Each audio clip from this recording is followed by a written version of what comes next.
Witaj w tawernie Gothic. Jeśli lubisz poradniki, sekrety i ciekawostki ze świata Gotika, zostaw subskrypcję i łapkę w górę. To naprawdę pomaga w rozwoju tego kanału. W tym poradniku pokażę Wam, jak już na początku gry zdobyć pięść trolla. Jeden z najmocniejszych toporów dwuręcznych dostępnych na tym etapie rozgrywki. Krok po kroku przejdziemy całą trasę, dzięki czemu bez problemu zdobędziecie tę broń u siebie. Przy okazji chcę pokazać jedną rzecz, o której wiele osób nie wie. Mimo że w kolejnych patchach topory dwuręczne zostały osłabione, wciąż potrafią być niesamowicie skuteczne. Wystarczy zmienić sposób walki. Zamiast wykonywać pełną sekwencję ciosów, znacznie lepiej atakować naprzemiennie w prawo i w lewo. Dzięki temu wyprowadzacie uderzenia szybciej, przeciwnicy praktycznie nie mają okazji odpowiedzieć, a walka staje się wyjątkowo płynna. Moim zdaniem, mimo wprowadzonych nerfów, broń dwuręczna nadal należy do ścisłej czołówki.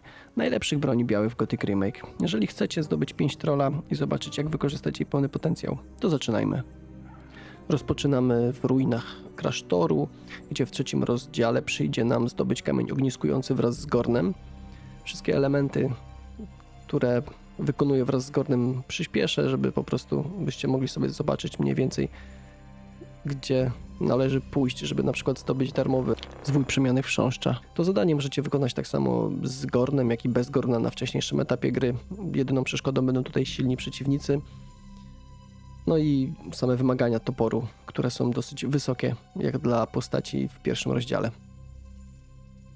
Tak więc dochodzimy tutaj do komnaty. Gorn mówi, żebyśmy ją przeszukali. Poza kilkoma fantami, które warto wziąć ze sobą.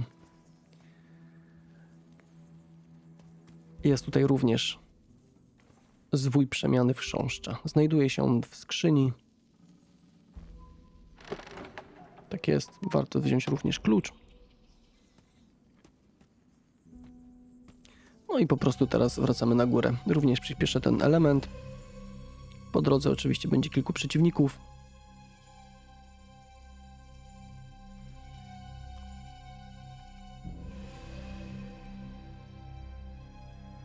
Co najważniejsze, pięść trolla jest dwuręcznym toporem, który jest jednym z najsilniejszych toporów w grze, z broni dostępnych do zdobycia w normalny sposób.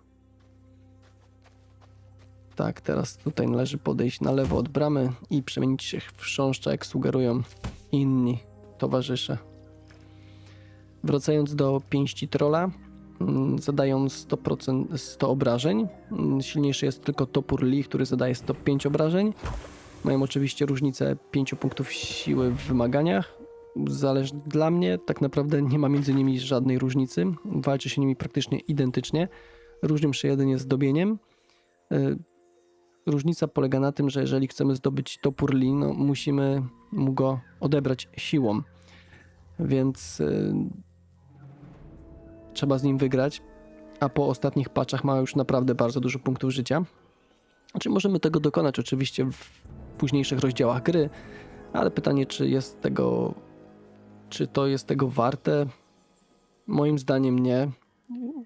Chyba tylko po to, żebyście sobie mogli zobaczyć po prostu, jak ten topór wygląda. Ale żeby, nie wiem, zapis gry wam się nie popsuł lub żeby NPC w nowym obozie nie odbiło, co niestety ma czasami miejsce w Gothicu. W moim przypadku do tej pory wszyscy członkowie sekty na bagnie uciekają na mój widok, jak tylko się tam pojawię, z powodu questa związanego ze Stone'em i mieczem jednego ze strażników. Tak jest, odmieniamy się tutaj z chrząszcza i jesteśmy wewnątrz klasztoru zmiennokształtnych magów. Zaraz, na zewnątrz jest pełno przeciwników. Nie chciało mi się czekać do końca na wszystkie zębacze, więc wybiegłem tutaj, żeby zachęcić je do wspólnej zabawy. Są to łatwi przeciwnicy na tym etapie gry, dopóki nie atakują wszyscy naraz. Tak więc nie pozwólcie, żeby was okrążyli. W wąskim przejściu są dosyć łatwym kąskiem. Nawet dla kogoś, kto posługuje się bronią jednoręczną, jak ja na tym etapie gry.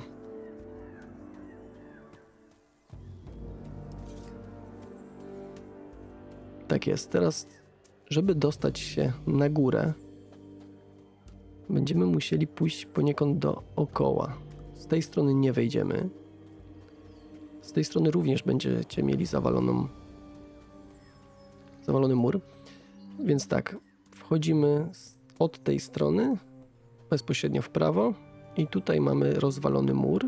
Możemy oczywiście skakać po tych skałach, ale nie ma sensu, ponieważ z drugiej strony, jak go obejdziemy, będzie przejście. I teraz tak. Wspinamy się oczywiście do wnętrza tej wieży. I tutaj jest kilka wariantów tak naprawdę.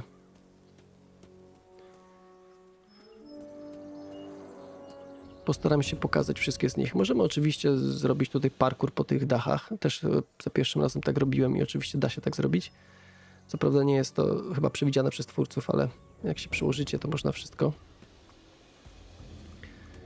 Normalnie tym sposobem, który przed chwilą pokazałem, nie wejdziecie na wieżę. Więc tak, trzeba zeskoczyć, wejść obok, po ruinach. Tutaj tak, po tym gzymsie. No i po prostu wskoczyć tutaj. I teraz tak, możemy iść na górę, tam oczywiście zebrać sobie fanty w skrzyniach. Gdybyśmy poszli na dół, no to poszlibyśmy najprostszą drogą, bezpośrednio na tą półkę skalną, do której zamierzamy dotrzeć. Więc tak, zbiorę jeszcze do tych fanty z tej skrzyni. Oczywiście nie omieszkam zrobić tego z drugą.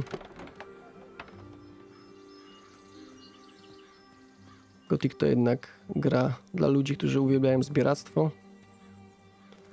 Więc tak, można nawet zeskoczyć tędy, na tą półkę w zasadzie, ten drewniany pomost i z niego bezpośrednio wejść już tutaj, gdzie mamy dalej zmierzać. Pokażę też drugą ścieżkę, o tej, której mówiłem wcześniej. Gdybyście byli nauczeni wspinaczki, no to bezpośrednio wchodząc już do wieży możecie po prostu po murku przejść bokiem, tak jak ja to teraz robię, tylko od drugiej strony. Ale zaraz to dokładnie zaprezentuję. Tak, to jest tutaj, gdzie byliśmy. Poszedłem na górę przeszukać skrzynię, ale normalnie wystarczyłoby zejść do tego gzymsu tutaj i przejść bokiem. Dla kogoś, kto nie ma wspinaczki na tym etapie gry lub po prostu się jej nigdy nie chce nauczyć, można zeskoczyć, tak jak ja to pokazałem wcześniej, na tą półkę z drewna. Nic tam się nie stanie, tam jest na tyle nisko, że maksymalnie utracicie kilka punktów życia. Więc biegniemy przed siebie, biegamy do jaskini. I teraz tak, w środku będzie oczywiście kilka zębaczy. Można się z nimi szybko rozprawić. I tak, skręcamy w prawo, do wejścia z kwiatkiem. Łatwo zapamiętać. Tu wystarczy już tak naprawdę biec przed siebie, cały czas do góry. Widać już pierwszą ofiarę. Zaraz będzie kolejna.